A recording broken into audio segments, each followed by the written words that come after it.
Good evening. This is your man, the Guardian Knight, coming at you again. You old truck drivers out there that's coming out of truck driving school. I'm here today or this evening to get something straight here. Um, First of all, uh, you men and women that's coming out of schools, let me tell y'all something. You hear all this gripe about how bad the trucking industry is. You can't make much money. You can't do this. You can't do that. But again, I'm going to tell you guys, don't listen to the negativities. Don't focus on that. Why? Because all it's going to do is depress you and make you want to be like all those other guys out there saying, well, I'm going to go find me another career. I ain't going to deal with truck driving. But I'm here to share this with you guys. And don't take this in the wrong way. Some of you men and women coming out here are not cut out to be truck drivers. I learned this from my goddad. He never drove a truck in his life, but he always told me, he called me Stubbs. He said, Stubbs, one thing you have to learn, it takes a special person to be in that industry. And he was 100% right. It takes a special individual to do this line of work. It's just like you got football players, you got basketball players, you got hockey players, you got baseball players. Well, everybody is not geared to do that particular work. You can't have everybody being a baseball player. You can't have everybody being a basketball player. You can't have everybody being a football player. It takes a special individual to do that line of work. Bring that back to truck driving. It takes a special individual, man or woman, to do this line of work. Everybody's not cut out to do it. But I'm going to tell y'all something. If you sit back and watch everything that goes on, you see that everything that I'm saying is true, okay? Because you have all these folks on YouTube. And I'm not cutting none of these guys down. They telling a lot of things, but they're not focusing on the right things. You hear everybody talk about Warner, Swift, USA Trucking, Pam Transport, Snyder, US Express, Stevens Transport. Okay, and you guys that's coming out of schools, that's getting ready to go to work for these companies, I'm gonna tell you something. I'm not going in the other direction, but be prepared to hear these guys. You're going to see them come up individually and tell you about Stevens Transport or Warner or Snyder International. I'm going to tell y'all something. One thing you learn about people, everybody has their own mindset.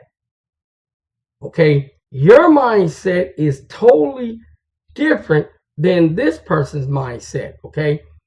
He or she could not stand Warner. You go to work for Warner and stick with them for 10 years. And then you say to yourself, man, that person talked about Warner like I don't know what, but hey, I made it. See, you got to remember, everybody's body is set different. That's why I tell you guys, when you go to get hired on with one of those companies, because you're going to get hired on with one of them, deal with all the bull.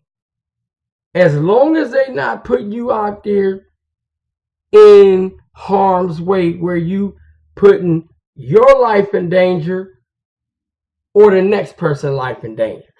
Okay, excuse me. And do what you got to do. As I'm saying constantly in all my videos, save your money. Buy your own truck.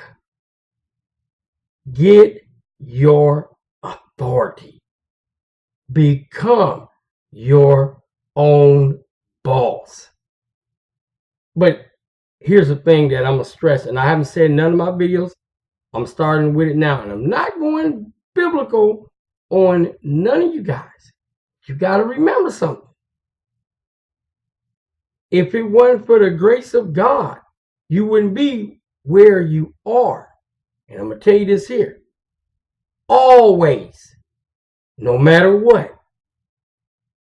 I'm not going biblical on you because I know there's going to be some people that, hey, that may be that don't believe in that. But I'm just saying this. Always to let you know, always give thanks to the Almighty in heaven. Okay. Now, that being said, again, what I'm trying to get you guys to see is this. You're going to hear a lot of negatives. You guys that are coming out of truck driving school, you're going to hear so much negative about this industry. And I'm going to tell you something. Don't fall for those snares and traps of that negativity of this industry. Think on the positive things. To you guys that's got families, I'm going to tell you something. The hardest part about this industry is being away from your family, your wife, your husband, your kids, your mom and dad. Okay? But, well, your mom and dad. We say your mom and dad, okay? Even though you don't live with them, okay? But you live in the town they live in. You see them before you come out on the road. You've seen them every day. Now, that being said, put in your mind, you gearing yourself for the long haul. You gearing yourself for the long haul. Okay? And why I say this, you got wife, okay? You let your wife know exactly what you're doing. And sit down and show her what you're doing while you saving this money up. And she'll see it. And she can't do nothing but go along with it. Because if she's looking at it in perspective, the way you looking at it, she see it for the long haul that it's going to benefit both of y'all.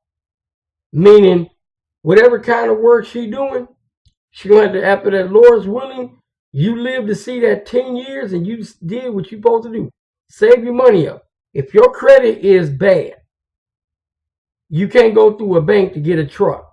Save your money up and buy your own truck. It's just like I told you in my last video. If you sacrifice yourself, the money that you save on food, put back $300 to $500 back towards the truck, because you're going to see how much money you're going to be saving. What I told you in my last video. Okay? If you listen to it. All right, put back that $300 to $500 with $200 you take out of your check every week. Take that $200 and put it back. That goes towards buying your truck, okay, and obtaining authority. That way, after 10 years, you work with one of these companies and you live to tell the story. When you get done, you will not have to worry about driving that truck no more, because you now can hire a student from the school that you attended. You can get you 3 of them, because the people you're going to pull for has a 24/7, meaning first, second, and a third shift that you running. Check the money that you're making for each one of those drivers. Why I say you can afford to pay them $1,100 a week. But here's the thing. When you start out with them, pay them as training. Pay them $500 a week. Give them 1 month. Give them 30 days to see how they work out with you. If they work out good, you let them know right off the bat. When you bring them on, you hire them on, let them know that for the first 30 days, you're going to be making, or the first month, you're going to be making $500 a week. Okay. After that, you're going to pay them $1,100 a week because now you know how they run. And you know that, hey, they're going to be loyal to you. You're going to pay them $1,100 a month. That's before taxes. Okay. They gross $1,100. Okay. You know, you might say this, you guys might say this is crazy, but this is, just being real. Okay. Every year you can afford to pay that guy or woman $100 raise. And you top them out at $1,800 a week. That's 8 years. That's eight. Well, actually, that's you giving them $100 every year raise, and they top out at $1,800. That means that they're going to do 7 years with you to get the maximum of $1,800. All right, because they're making $1,100 a week. That's before taxes. All right. So that being said, the one thing you will do, you will keep that individual humble and loyal to you. All right. Now, I'm going to talk to you drivers real quick about relationships and marriages in this industry. I'm going to tell you something. Again, the one thing my goddad told me, he said, not only it takes a special person to be in this industry, but it takes a special man or woman to deal with the individual that's out here in this industry. And I'm going to tell y'all something. Here's something you can look forward to. You guys, just as well as you women, you're going to have situations if your wife is constantly, and I'm just going to be real with you. Some might not like it, but I'm going to be real with you. I told you from the beginning, I'm not sugarcoating nothing.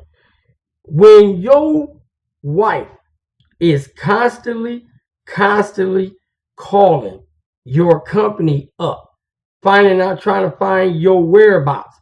Why she don't call you on the cell phone? Because she know that with the cell phone, you can't track her unless she got one of them Boost, the first one that came out with that deal. You can put the tracking device on that phone where you can find out where that person is. Okay. And the only reason why that is because you know that this individual is doing dirt.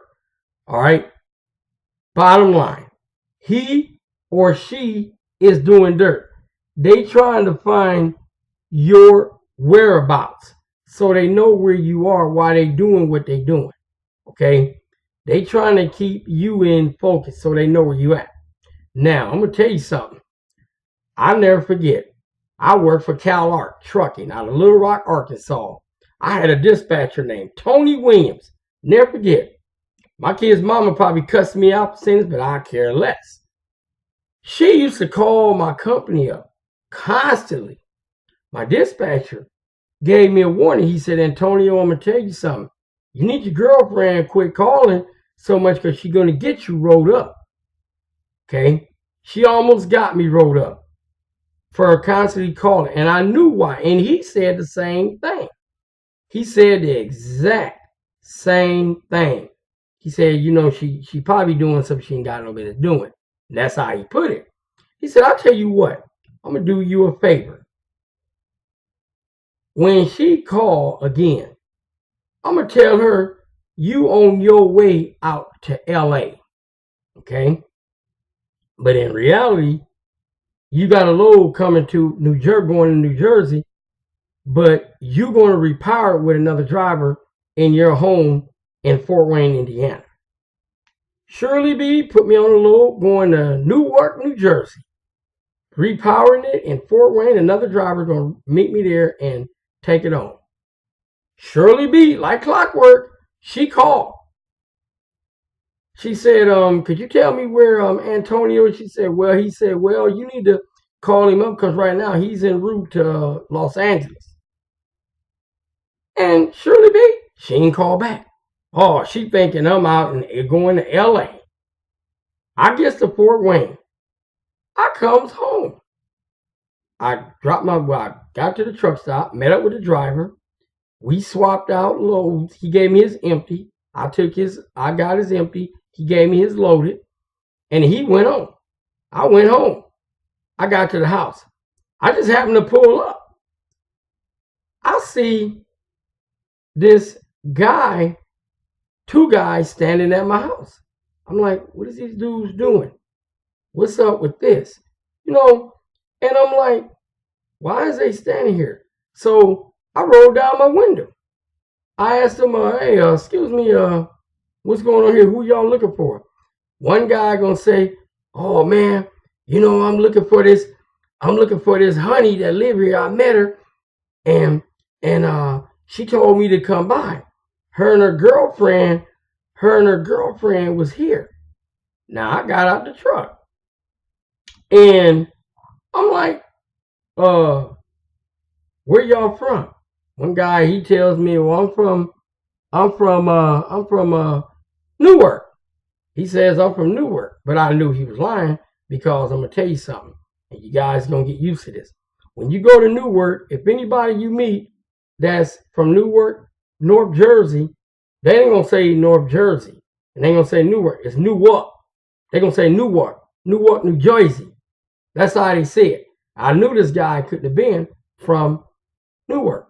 He could have said Bridgeton or Atlantic City. I might have bought it, but I didn't believe it. But I told him, I said, let me ask you a question, sir. I said, look here.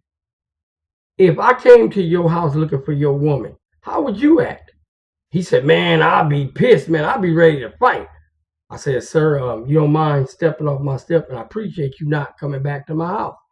Oh, man, I didn't know you live here, brother. I'm sorry, man, da-da-da-da. And he was cool about it. He took off. Well, not even 2 minutes later, here she comes around the corner. She gets out the car. I mean, gonna have the nerves to go off on me. What the F you doing here? Why you here? What you do? What the HELL you doing here? You're supposed to be on the way to Los Angeles. Yeah, Why you entertaining other individuals, huh? She tried to provoke me to get me to fight her. And I said, no, I'm not even going to do that. Mom stayed right around the corner. I got my stuff, my clothes, and I bounced. And I told her the only thing I got to do is pay child support for my kids. At the time, I had two, boy and a girl. And I left, and I went to my mom's house, and I stayed there. Drivers, after that, I never worry about that problem anymore. Why? Because I felt this way. If I met another woman while I was on the road, when she started calling me up about want to know about my whereabouts, I know she's in dirt. I know to leave her alone. Okay? I'm just telling you guys what happened to me, what happened to you. Don't think for 1 minute it won't. Now, if you got a woman that's constantly, if she's not really calling you up, she called you, say, at a certain hour and talk to you for a few minutes, and then she's going, and you don't hear from her no more the next day, trust me, chances are you in good hands, okay? Relationships and truck driving, it's a hard thing. I'm going to tell you. It's a hard thing. And I'll say it again. It takes a special woman. It takes a special man to deal with an individual that's in this line of work. Okay? Drivers, like I said, don't think that won't happen for 1 minute, because it will. And I'm going to tell y'all, like I said,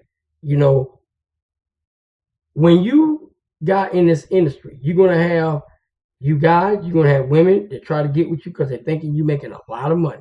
Let me explain something to you. Don't advertise what you make. Don't advertise it. You women, just as well as a woman to do it to a man would do it to you.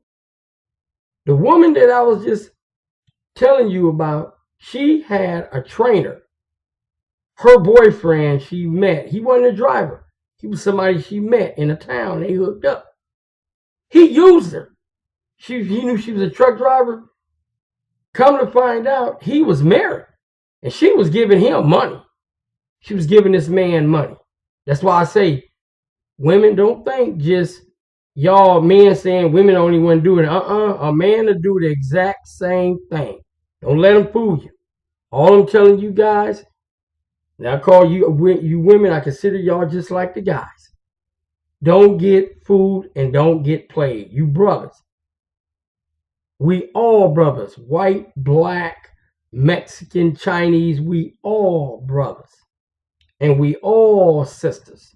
We all brothers and sisters. That's how I put it. I'm not getting biblical on you, but here's the thing. We got to learn in this business, this trucking industry, to stand up for each other. We have to. I don't give a care what color you are. We got to stand up for each other. Why? Because I'm going to tell y'all something, not get off the subject. Everybody got us on tape. Everybody got us on tape. We either getting screwed by the DOT, we going to get screwed by the companies, and then it's bad when you in a relationship and you get screwed by your better half. Your better half is doing you up. That's the scary part. The only one that you can turn to, and again, I'm not going biblical on you, that will be there for us and always going to be there to help us is God. That's it. He's the only one. Because everybody else got fingers pointing at us or they out to get us. They are out to get us. Drivers, I say it again. I've seen a lot of things that went on in this industry that shouldn't be going on. Okay? I say it again. Don't be one of those guys, and I'm going to say this, and I'm not cutting them down. Don't be one of those guys that's out in this industry that been in it for 30 years. My heart goes out to these fellas and these women that own one truck. Okay? I mean, look, you ain't got to do 30 years. You can do it if you want to. But I'm saying, give yourself 10 to 11 years to 12, at the 12, the max. The minimum, 9. Save your money up, buy your own truck, and get your own authority. And be your own boss. Every video that I do, exactly, you're going to hear me say this till I get it in your heads. And y'all going to work and you're going to see what I'm talking about. You're going to do it. Drivers, I'm going to tell you something. Like I said, my service, what I told you in my last video, is here to help you guys, whether you want it or not. If you want to use it, hey, that's fine. If you don't, I'm still here. I'm going to still be here to talk to you and tell you the ins and outs about everything. Okay? The service is mainly targeting the drivers that's coming out of trucking schools. Okay? That's coming out of trucking schools. You can consider me a guru and a navigator. All right? I can help you in a lot of ways. More than one. But that being said, I love you guys. It's sad when other drivers that have been out here for a while make fun of drivers that's coming out of a school. I'm going to tell y'all something. I got a video on my website that says, don't be like this driver here. There was a CFI driver up in Canada, and he was trying to back his truck into a dock. And the guy sit there and watched him. It must have been at least between 20 to 25 minutes it took him to back that trailer in that dock. And this guy watching him and talking about it. Be courteous about it. You see an individual like that, get out and help him. Okay? Please, drivers, help that person. Because once upon a time, you was just like that driver. So don't cut that driver down. Don't judge him or her. Help him. We need to stick up for each other. if we don't do nothing else. I don't give a care what color you are. Help that driver out. That's being said, I'm going to have a lot of more videos coming out for you guys on my website. You stay tuned and listen to the truth, because all I want to do is bring you the raw truth and nothing but the truth, not sugarcoating anything. That being said, you drivers, when I was out there on the road, they called me the one guardian knight. Again, you can consider me as your teacher or guru. As they say on the Super Bowl channel, Channel 6, we easing back and we back out quiet.